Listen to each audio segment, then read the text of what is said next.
Sejarah tank dimulai dengan Perang Dunia I, ketika kendaraan lapis baja mulai diperkenalkan di semua medan pertempuran sebagai respon terhadap masalah-masalah perang jurang, yang mengantarkannya ke era baru perang mekanik. Meskipun awalnya sederhana dan tidak dapat diandalkan, tank akhirnya menjadi andalan pasukan darat. Pada Perang Dunia II, desain tank telah maju secara signifikan, dan tank digunakan dalam jumlah banyak di semua medan perang.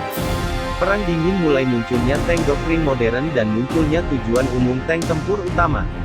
Tank ini masih menjadi tulang punggung operasi tempur darat di abad ke-21. Orang juga bertanya apa fungsi tank? Fuel tank atau yang juga dikenal sebagai tangki bahan bakar memiliki peran untuk menampung BBM baik yang akan digunakan ketika mesin dalam keadaan hidup maupun yang tak digunakan mesin kendaraan. Komponen ini memiliki beberapa bagian penting dengan fungsi dan cara perawatannya yang berbeda. Prototip tank pertama kali diuji oleh militer Inggris pada tanggal 6 September tahun 1915. Pada awalnya, kendaraan ini diberi nama kapal darat ground ship, tetapi untuk menjaga rahasia, tank versi awal disebut sebagai pengangkut air, yang kemudian dipendekkan sebagai tank tangki air dalam bahasa Inggris. Perang Dunia II mendapati perkembangan pesat pada tank. Jerman misalnya, menggunakan tank-tank ringan seperti Panzer I yang sebelumnya digunakan hanya untuk latihan. Tank-tank ringan dan kendaraan lapis baja lainnya menjadi unsur paling penting dalam Blitzkrieg. Namun, tank ringan ini kalah menghadapi tank Inggris dan lebih lagi melawan tank T-34 Soviet. Dan pada akhir perang semua pihak telah secara drastis menambah ukuran meriam dan pelindung tank. Misalnya, Panzer I hanya memakai 2 senapan mesin, dan Panzer IV, tank paling berat Jerman pada awal Perang Dunia II menggunakan meriam 75 mm kecepatan rendah, dan beratnya di bawah 20 ton.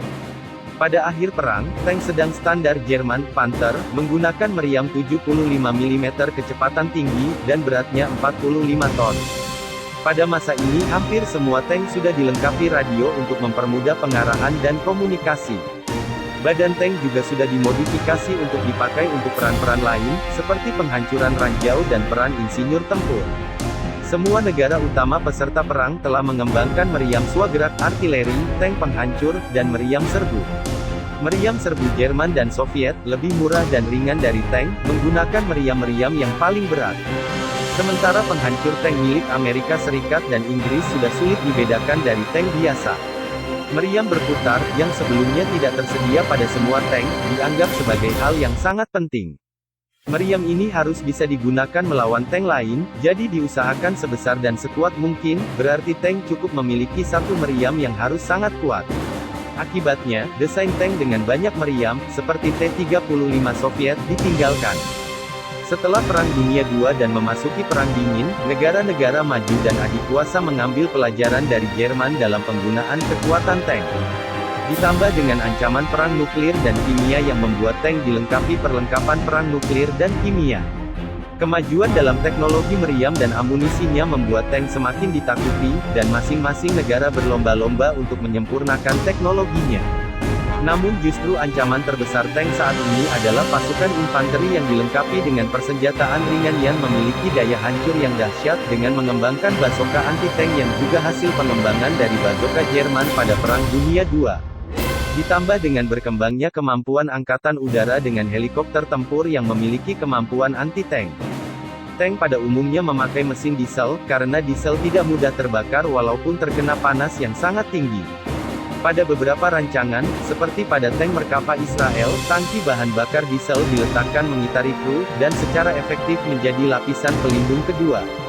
Selain itu, mesin diesel juga lebih ekonomis dan bisa memberikan jangkauan yang lebih banyak dari mesin lain.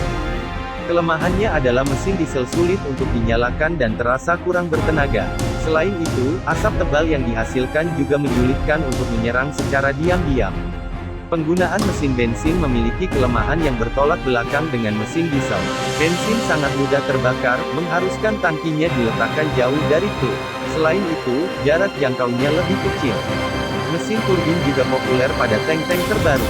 Mesin ini bisa mengeluarkan tenaga yang besar dan lebih efisien dari mesin lainnya.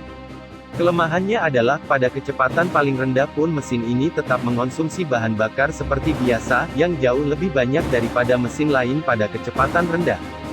Pada Perang Teluk, M1 Abrams Amerika Serikat membakar banyak bahan bakar hanya untuk tetap menyalakan peralatan inframerah dan elektronik lainnya, sementara tank lain dapat menghemat bahan bakar dengan menurunkan kecepatan mesin.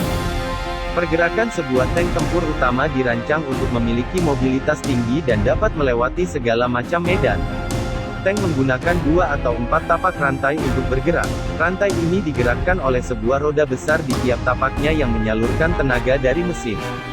Roda rantainya yang lebar menyebarkan tekanan yang dihasilkan oleh beratnya tank, membuat tekanan yang dihasilkan dapat setara dengan kaki manusia. 6. Jenis medan yang sangat menyulitkan tank adalah tanah yang sangat lembut seperti rawa, dan medan berbatu yang memiliki batu-batu besar. Pada medan biasa, tank diharapkan bisa berjalan dengan kecepatan 30-50 km per jam, dan kecepatan di jalanan bisa mencapai 70 km per jam. Meskipun begitu, logistik pergerakan tank tidak mudah. Di atas kertas, atau ketika uji coba selama beberapa jam, sebuah tank memang memiliki kemampuan off-road yang mengungguli kendaraan roda biasa apapun. Di atas jalanan pun, kecepatannya juga tidak jauh berbeda dengan kendaraan lapis baja beroda biasa. Namun dalam praktiknya, kecepatan tinggi tank hanya bisa digunakan untuk beberapa saat, sebelum terjadi kerusakan mekanis. Tank tidak bisa senantiasa berjalan pada kecepatan tertinggi, dan harus berhenti secara rutin untuk melakukan perbaikan pencegahan agar selalu siap untuk bertempur. Karena tank yang tidak bisa bergerak merupakan target yang mudah bagi mortir dan artileri, kecepatan biasanya tidak dipakai secara maksimum, dan selalu diusahakan untuk selalu menggerakkan tank dengan kendaraan pengangkut tank atau kereta api, untuk menghemat tenaga tank. Tank pada akhirnya akan bergantung pada kereta api dan infrastruktur rel kereta api, karena tak ada angkatan bersenjata yang memiliki cukup banyak kendaraan pengangkut tank untuk mengangkut semua tank mereka. Karena itulah, jembatan rel kereta api dan stasiun rel kereta api merupakan target utama bagi mereka-mereka yang ingin memperlambat laju serangan tank. Persenjataan senjata utama tank adalah meriamnya, yang ukurannya hanya dilampaui oleh howitzer artileri yang besar. Biasanya ukuran kaliber tank barat adalah 120 mm dan tank timur 125 mm. Meriam tank bisa menembakkan peluru penetrator energi kinetik ke, dan peluru high explosive, HE. Beberapa tank juga bisa menembakkan rudal atau roket melalui meriamnya, yang dapat memperjauh jarak jangkauan dan memungkinkan untuk menghancurkan target udara. Pada umumnya tank memiliki senapan mesin yang sejajar, coaxial, dengan meriam utama. Senapan mesin ini umumnya berkaliber kecil antara 7,62 mm sampai 12,7 mm untuk digunakan menghadapi target infanteri, tetapi ada beberapa tank Prancis yang menggunakan senjata koaksial kaliber besar 20 mm seperti tank AMX-30, yang bisa digunakan untuk menghancurkan kendaraan lapis baja ringan. Selain meriam utama dan senjata sekunder, tank juga biasa dilengkapi dengan senapan mesin anti pesawat udara yang berada di atap tank.